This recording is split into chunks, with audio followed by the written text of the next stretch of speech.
Hi, everyone. Welcome to Potluck Food Talks. Today, I'm here with the lead vocal singer of Homo Cannibal, a band that promotes cannibalism between people of the same sex. Hi, Phil. How are you? Welcome. Hey, how's it going? Sorry, I got something stuck in my teeth. 1 second. What's up, man? How have you been? It's been a while. Yeah, good. Good. Very busy.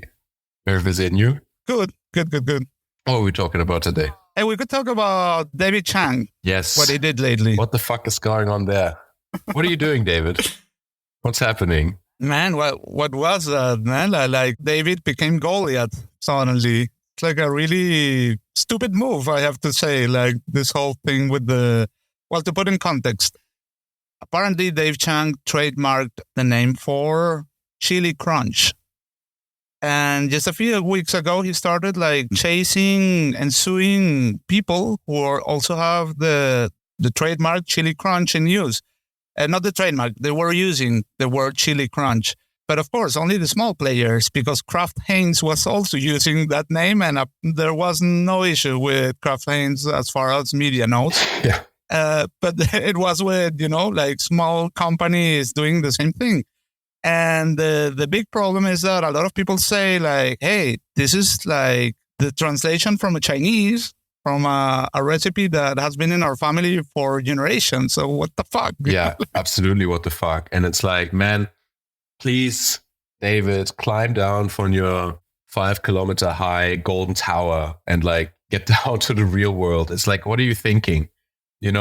Pursuing businesses at Asian-owned businesses that have been doing this long before his rich parents paid for his restaurant. And then this kind of like, what gives him the right to claim this, like what kind of an egomaniac do you have to be to say this is mine, like as if he invented it. He just took it and just decided that it's now his. Yeah, like I saw, well, first of all, I have to say, like strategically, I think it's like a really stupid decision because you already have the name Momofuku. It's already the most differential and original name you can have. You could make like a Momofuku ketchup, and it would be differential. It would be exactly stand out in the supermarket or whatever. You don't need to trademark the word ketchup. You know what I mean? Yeah, absolutely. Like he's got a trademark. He's got a brand. He's built a brand, and you have to give him that. The brand he's built is very good. It's very successful. It's very expressive. Like it's a really good brand. It's an appealing brand. I can think about David Chang whatever I want. I can agree with his microwave, craziness or not, but his brand is really good. And it's kind of like, I think this must have been like, I think his PR team must have been tearing their fucking hair out at like this, just being like, no, David, please, we can't do this. This is a terrible idea. No, we will, No, I saw like the whole statement they released, like in their podcast, David Chang and the CEO of the whole Momofuku company, and they were saying like it's actually interesting because trademarks is not like as easy as we're talking right now. Like to trademark something, it's basically protecting a name, and once you get the trademark and you protect it, if you don't protect it, you lose it. So they were kind of that's their argument. But of course, it went out of their hands. They got really, really bad press. And now they have to take it all back. But they have the trademark. And so what David Chang was saying is, he was saying like, this is like the ring of the Lord of the Rings, but I can't throw it to Mount Doom. So I will give it to any NGO that takes it. So that's the only thing that I can do, which is the best thing that he can do, actually. At this point, yeah. But the whole thing at this point, exactly. The whole decision was so stupid from the very beginning that now that this is a price he has to pay, man. Yeah. Yeah, he can't be like, hey, I'm just going to give it away because I don't really actually care. It doesn't really matter to me anyway. After the whole like industry came after him and was like, David, what the fuck are you doing? And then suddenly he's just like, oh, I don't care. It's like, well, you cared enough to like sue businesses, This is really a character that for me turned from a hero into a villain. Yeah. Because, like 10, 12 years ago, David Chang, we would watch like, wow, this guy made it up to a 2-star restaurant back then. with Momofuku, starting with a ramen joint, and that was really admirable. And and the Momofuku cookbook is a book about entrepreneurship and how to open a restaurant out of scratch, and that's all like super inspiring. All of this just to become like a mogul, pulling down small companies. Yeah, totally. And like I also wonder you have to admit that David Chang, with what he was doing at the time that he was doing it, hit into a sort of like culinary sort of direction that wasn't super explored by the masses, right? All these like condiments, like say for example chili crunch. The first time I ate Lao Gan Ma, I'm a big supporter of Lao Gan Ma. Everybody knows this. I was amazed, like every time I eat Lao Gan Ma. But the first time it's kind of like, the first time I had like yuzu, like I was like, wow, what is this? What is this shit? Or ponzu, like nicely made ponzu. It's like, wow, that's insane, because it's new and it's it's very good. Yeah, I remember my first sip of ramen. I was like, oh, wow, where was this all my life? Yeah, sure. Yeah, and he obviously marketed this like very, very well, and that's why it was like very new and interesting and stuff. But like he really, for me anyway, this is just my personal perspective now, but he really like delved more and more, because he was playing a lot with these like trash food ideas, like, cold fried chicken from the fridge, and then, paired with this like luxury opulence, not luxury, but opulence, overindulgement, it always seemed to me. And then putting a big fuck off spoon of caviar on top of it. I feel like in the last couple of years, he's just like really doubled down on that. I think the American audience really like this like aspect, because it's also relatable in a way for them, I guess, And I think he just really also, as a marketing thing, doubled down. And like all these cook shows that he's like all these like snippets that you see of him making. What was it that I sent you the other day? It was awful. It was like he was like microwaving eggs and then like crunching up like crisps and just putting them on top, and then putting caviar on top, and you're like, man, what are you doing? It's just like one thing is kind of like stoner cooking, and like like I can be partial to like a garbage plate in parentheses, but I don't know. It's just, it doesn't have any technique. It doesn't have any soul. It doesn't have any finesse. It's just a bit obscene. And I feel like that's the only interesting thing about it these days. Yeah, I think this whole issue with the chili crunch is the second most disappointing thing I've had from Momofuku. The first one was when I actually went to eat to one of the places. Oh, really? It was really disappointing. And my friends in New York were like, no, we don't go there. I've heard it's really bad, and I went, and it was like, what is this? It was like a bao with a pork belly and hoisin sauce. That's it. Like, oh, genius. Yeah, crazy. No bright, nowhere, no spark. It was like, what the fuck is this? Yeah, and it's like, if you've never had a bao bun with a, what's it called, Hongshao red braised pork belly, like, yeah, it's you're gonna be like, wow, this is delicious. But if there's like nowadays, people who are doing it actually well, doing nice baos, nice pork belly, you're kind of like, well. And ironically, in that trip to New York, my best meal was in another modern Korean, Atoboy. That shit was amazing. That was really like credible and creative, and flavors that I never saw before used that way, Yeah. So we can make a list of villains now that we started with David Chang and heroes. I have another one. So this guy has this channel and he's making paella with things like packed juices or chocolate, drinks or Pepsi or these kind of things. And he's funny about it. He's like, oh, I think I just invented a new Spanish dessert. Like cooking Pepsi with Kit Kats. And he's super happy when he eats it. He's like, this is so nice. I hate how happy he is about it. About the abomination that he's created. Like, it's fucking awful. Like, on one side, I want to be happy for him, and I want people to be able to be free to do whatever they want. But at the same time, watching him make these like horrible Kit Kat Oreo paellas, I just really hate him. This guy, you really made a whole channel for pissing off Spanish people. Yeah, and he really made it. He made it to the newspapers. I actually saw this in El País. There was like... I'm not surprised. all the Valencians. I'm going to kill you. Yeah, like all the paella Nazi community came together. No, but there were even like death threats. I couldn't find the comments, but you better hide because I'm going to find you and kill you. So you better pray. I'm not surprised. I'm not even surprised. People are crazy,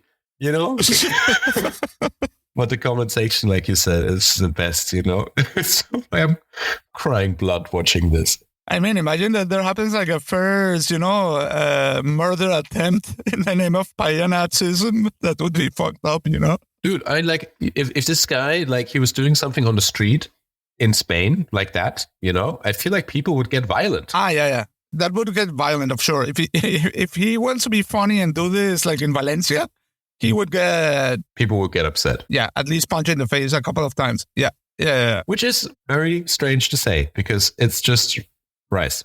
Yeah, but I think, just recently a friend of mine from Bilbao, because, Bilbao just recently won the whatever, some football match, I think the national, I don't know. Oh, yeah. So this happens every 40 years. So people goes crazy. And she was telling me, no, this is not a football team, a soccer team.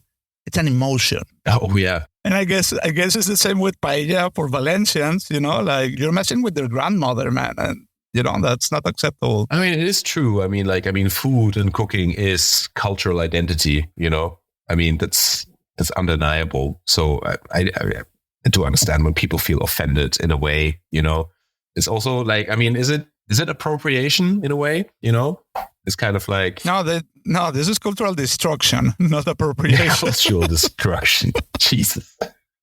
Who's the paella Nazi? You're sounding a lot like a paella Nazi right now. Yeah, true.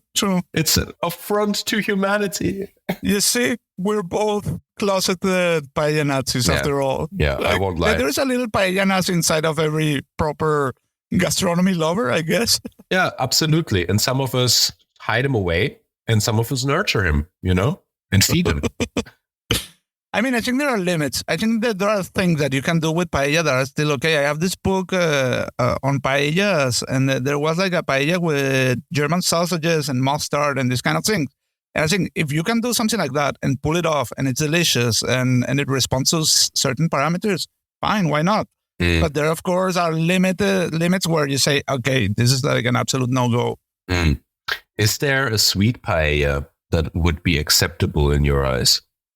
But for me, the question is, I think yes, it would, but I haven't seen it yet. But I think like theoretically it's possible. Controversial opinion. First of all, I don't understand why would you make like a sweet rice in that pan? I think perhaps there are other better methods, but I don't know. I haven't thought about it too much. Well, if you imagine like a rice pudding, but like baked until it's like super caramelized and gooey and kind of like really cooked down, That would be cool. Like kind of like a toffee rice. That would be like the socarrat is like a toffee. That would be actually be cool. All the Spanish people listening are like scratching their eyes out. It's like, I thought they were on our side. You were meant to be the chosen ones. Not join the dark side. So what about heroes? I think a hero worth mentioning lately is Jose Andres. Absolutely. With this whole situation in Gaza. Well, basically what happened is Jose Andres has this organization called World Central Kitchen, and they send like humanitarian aid to Palestine. And there was like a convoy of 3 or 4 cars and humanitarian aid workers. They have to report that there is like a special app where they report to the IDF where they're moving, what their cars are. They were properly with signs that it was humanitarian help. And a drone came and they destroyed the 3 cars, one after the other. They chased him until everybody was dead by the Israeli army. So this was no accident. This was no, it was a wrong shot. No. They chased him until they killed everyone. And what Jose Andres says is they basically, and I can really see here like a war strategy, a way of starving Palestinians to death by killing humanitarian aid, which is absolutely fucked up.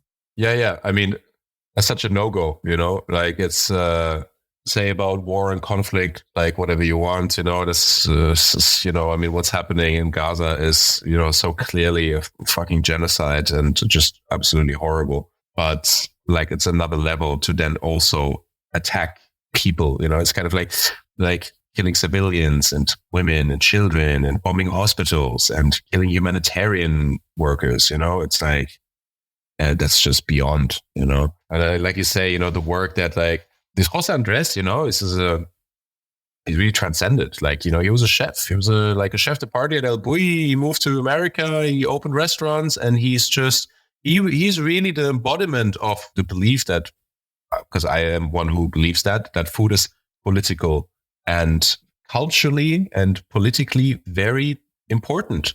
Well, also need to say that I would say Jose Andres 10 years ago, or something like that, he was one of the top chefs in the world. I think Minibar was one of the best restaurants in the world. It was really like doing like avant-garde dope shit in that restaurant. Yeah. It's not like some TV celebrity chef that, got really famous and he's living out of fame. No, he was first like an incredible chef before becoming super famous. Absolutely. But the crazy thing about this, and I think never in history, like a chef has played such a role in a geopolitical situation that he got a call from Biden, and just a day later, United States sent an ultimatum to Israel to protect civilians. And this is the first time something like that happens since 1990.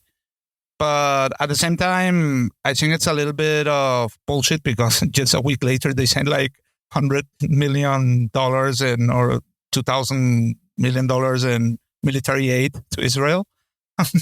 But yeah, that happened, which is absolutely crazy, I think.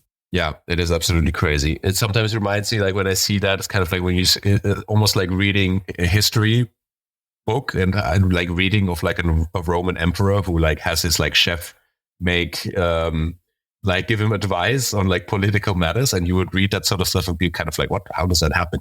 But it happens like that.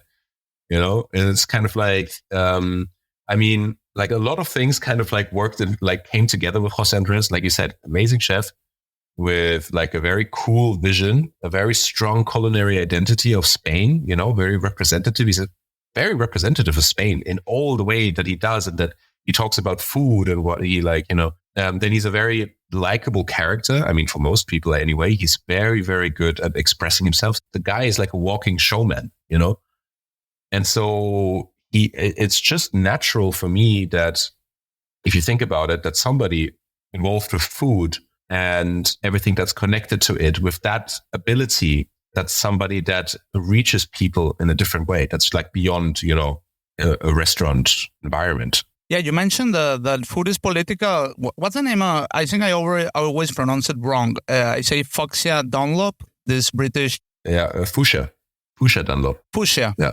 Fuchsia Dunlop. Yes. Yeah, she recently wrote an article for the New York Times where she talks, it's super interesting, you should check it out. It's about how American dignitaries behave in China towards food. And that's really like a thing, like if they have chopstick skills, is observed as a sign of cultural competence. Yes. And the places they visit, they become trendy. And, like a key moment was when Treasury Secretary Janet Yellen ate mushrooms at a restaurant in Beijing that were revealed to be mildly toxic and potentially hallucinogenic, psychedelic. Yeah. If they're not cooked properly. And people went crazy about it, and it became like a trend in China. Everybody was like, oh, now we have to try this psychedelic mushrooms, like in restaurants. Yeah, it's like fugu, it's like blowfish. Oh, we have to eat this thing that might kill me. That has to be like a big deal, like being like an American diplomat and going to China. Like, first of all, everything you do and everything, how you behave and your your corporal body language, but also what you eat and how you eat it, That's also super interesting. Yeah, for sure. For sure. And I mean, that's kind of like, especially in cultures where food has a different kind of like not meaning, but like feel to it in a way. Like food cultures are like so slightly different in every country. You know, I'm not saying that in some countries food is more important than in others, although that is kind of the case, you know, but it's like food and the communal aspect of food and how it ties people in a community together is very different, you know? And that's really interesting that's like, I can really imagine that being like that, you know, in China. All right. Well, we have any other heroes? I can think of more villains than heroes, you know, it's kind of sad. I would include Pedrito Sanchez. Is this chef? As a hero? Yeah, that's a hero. Let me show you. I have something from him here. Let me show you my screen. So there's this chef from Jaén. Jaén is the less visited region in Andalusia, which is a very touristical region. But for some reason, Jaén has stayed behind, probably because they don't have coast. So this guy opened this restaurant in 2018. It's the smallest Michelin. For me, this is one of the most exciting cuisines in Spain right now because it's so radical, minimalistic, and so clever. So this guy opened this restaurant 2018, and it's the smallest restaurant with a... Are you seeing my screen now? Mm-hmm. Yeah. It's the smallest restaurant with a Michelin star, and he never puts more than 2 elements in a dish. This is his whole staff is like just 5 people. Mm-hmm. It's him plus 2 chefs. He has just like a home kitchen, a microwave, a Korean cooker, a sous vide machine, and that's it. And all of the dishes are just, 2 elements. And they're usually pretty clever. For instance, one of his most classics is a cream or like a foam of eel skin with an oxidized pear. And that's it. Sounds delicious. Just 2 elements. Yeah, or like a nice piece of steak with vanilla. That's it. Salt. That's it. Interesting. And then he has like this really conceptual things, like with just 2 elements where he really breaks boundaries.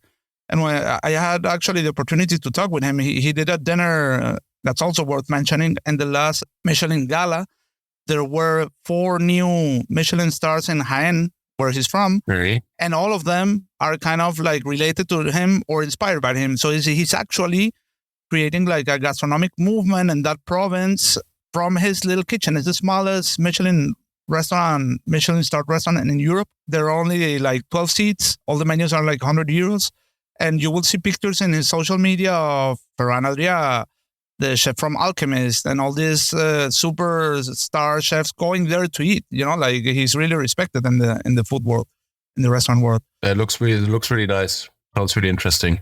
He has this dessert where he does like lettuces, like salads in syrup, with ice cream with rice vinegar. You remember when we had this idea of making like a sushi rice ice cream? Yes. This is kind of like it. Yes.